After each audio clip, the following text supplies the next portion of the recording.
Yang saya hormati Wakil Ketua MPR RI, yang saya hormati pimpinan DPR RI yang hadir,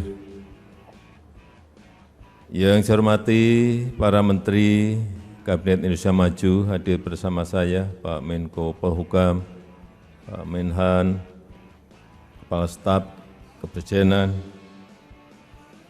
yang saya hormati Panglima TNI dan Kapolri beserta seluruh Kepala Staf Angkatan, para peserta Rapim TNI Polri yang saya hormati, Bapak Ibu hadirin undangan yang berbahagia. Pertama-tama saya ingin menyampaikan ucapan terima kasih yang sebesar-besarnya kepada seluruh jajaran TNI dan Polri yang telah menjamin keamanan, yang telah menjamin ketertiban selama pelaksanaan pemilu sehingga pemungutan suara dan penghitungan suara berlangsung dengan aman dan damai. Walaupun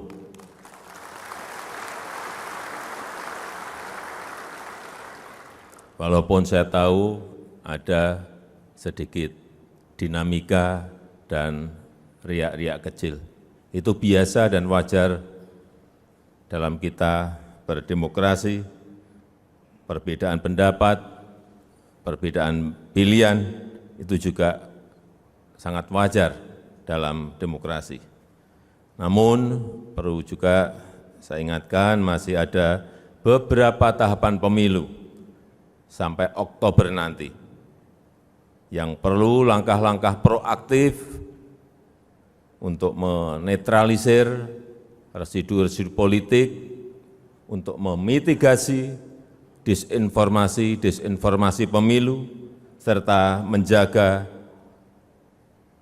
kerukunan, menjaga persatuan kita sebagai sebuah bangsa dan negara. Jajaran TNI Polri yang saya banggakan, yang saya cintai, tantangan yang kita hadapi sekarang ini bukan tantangan yang mudah, bukan hanya tantangan di dalam negeri, bukan hanya tantangan di domestik, tapi justru yang paling berat adalah tantangan eksternal, tantangan global yang sangat rumit, juga bisa berdampak signifikan pada situasi ekonomi dan situasi sosial di dalam negeri. Kita tahu ketidakpastian ekonomi masih belum jelas, masih belum pasti. Geopolitik dunia juga sulit dihitung, sulit dikalkulasi. Landscape ekonomi, landscape politik dunia juga sulit dikalkulasi, sulit dihitung. Kita tahu konflik di Ukraina belum selesai, datang konflik Gaza, ada tambahan Yaman, sehingga menyebabkan inflasi pangan melanda dunia. Kita tahu kalau dulu banyak yang menawarkan kepada kita, misalnya beras, hampir semua negara produsen beras menawarkan berasnya kepada kita. Sekarang ini kita mencari beras ke negara-negara produsen itu juga tidak gampang dan tidak mudah. Karena semuanya sekarang ini ngerem untuk tidak ekspor bahan pangannya, baik gandum maupun beras, akibat perubahan iklim, akibat perubahan cuaca dan gangguan rantai pasok. Dan sudah banyak negara yang masuk dalam jurang resesi. Terakhir kita tahu Inggris sudah masuk ke resesi, Jepang sudah masuk ke resesi, dan probabilitas resesi sudah melanda negara-negara besar. Sebagai contoh, Jerman sudah di angka 72%. Kemungkinan bisa masuk ke resesi. Uni Eropa, EU juga sudah di angka 60%, Amerika di angka 40%. Dan kita, ini patut kita syukuri, probabilitas Indonesia masih di angka 1,5%. Ini yang harus terus kita jaga.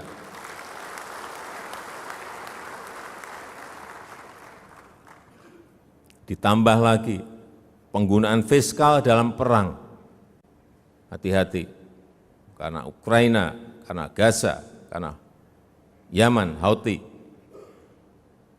itu menyebabkan penggunaan fiskal dalam perang meningkat sangat tajam. Seperti embargo, restriksi, dan saat ini, kalau dulu negara-negara itu keterbukaan, sekarang semua negara melakukan proteksionis, menjadi negara proteksionis. Saat ini ada 1.348 kebijakan proteksionis yang dilakukan oleh negara-negara, utamanya memang urusan pangan. Ini naik 3 kali lipat, artinya naik 300% dibanding tahun 2014. Dan ini akan terus meningkat.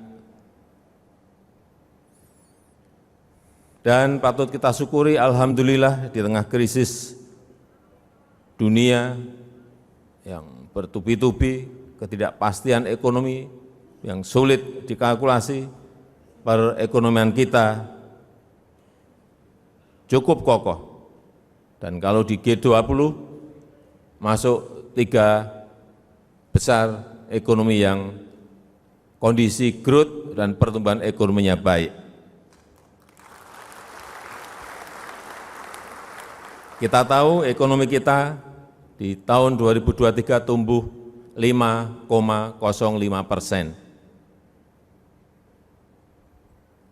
Inflasi terkendali di angka 2,57%. Kemiskinan turun di angka 9,36%. Pengangguran turun di angka 5,32%. Dan Gini rasio ketimpangan juga turun di angka 0,388%. Meskipun kalau lihat angka-angka baik, saya terus menyampaikan tetap kita harus hati-hati, kita harus tetap waspada. Karena ke depan kompetisi global itu semakin kompleks,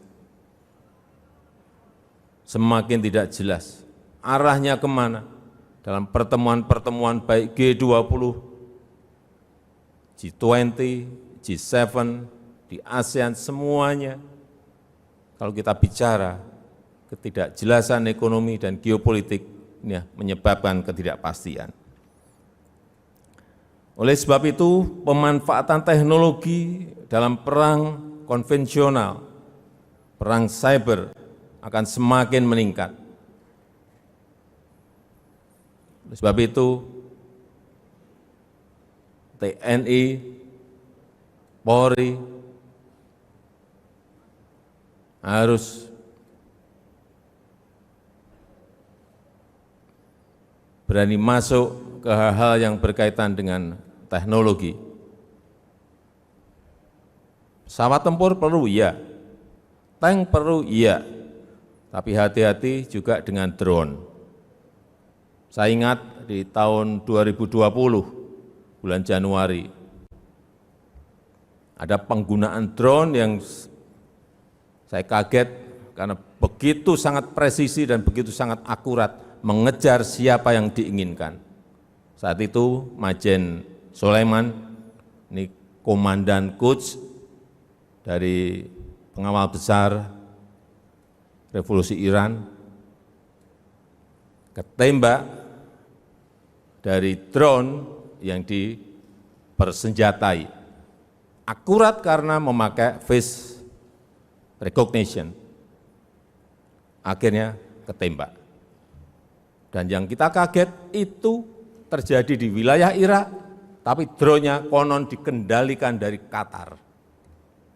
Markas Amerika Serikat di Qatar. Inilah hal-hal yang harus kita ikuti, kita amati, bagaimana perkembangan teknologi itu bisa merubah dari perang yang konvensional ke perang-perang yang bisa dikendalikan dari jarak jauh. Oleh sebab itu penguasaan iptek jelas akan semakin dibutuhkan. TNI Polri harus menjadi pembelajar yang aktif, pembelajar yang adaptif. TNI Polri juga harus mampu melakukan deteksi dini, mengambil langkah antisipasi, memperkuat profesionalisme dan pelayanan terhadap masyarakat, memperkuat nilai-nilai TNI prima, Polri yang presisi, serta kemanunggalan dengan rakyat. Sinergi TNI dan Polri sangat mutlak diperlukan. Sinergi horizontal antar kesatuan, sinergi vertikal dari atas sampai bawah. Hilangkan yang namanya ego sektoral, hilangkan sekat dan pandangan-pandangan sempit. Semuanya harus untuk bangsa dan negara. TNI Polri harus menjadi bagian penting untuk menyongsong Indonesia Emas 2045. Karena kita berpeluang besar untuk menjadi negara maju dan keluar dari middle income trap. Dan momentumnya adalah 15 tahun ke depan. Saat kita menikmati yang namanya bonus demografi. Dan biasanya dalam sebuah peradaban negara yang namanya bonus demografi, peluang seperti ini hanya muncul sekali. Negara-negara di Amerika Latin tahun 50, tahun 60, tahun 70 sudah menjadi negara berkembang saat itu. Sudah menjadi negara berkembang. Tapi sampai saat ini mereka tetap menjadi negara berkembang. Karena tidak mampu melakukan terobosan, tidak mampu melompat untuk menjadi negara maju. Ini hal-hal seperti ini yang juga harus kita amati dan kita pelajari. Supaya kita tidak terjebak pada middle income trap. Ada peluang tapi juga tantangannya tidak kecil. Sehingga semua kebijakan-kebijakan harus hati-hati. Pembangunan harus dilakukan berkelanjutan, harus dijalankan secara konsisten, ini yang penting, dan harus dikawal dengan detail dan teliti.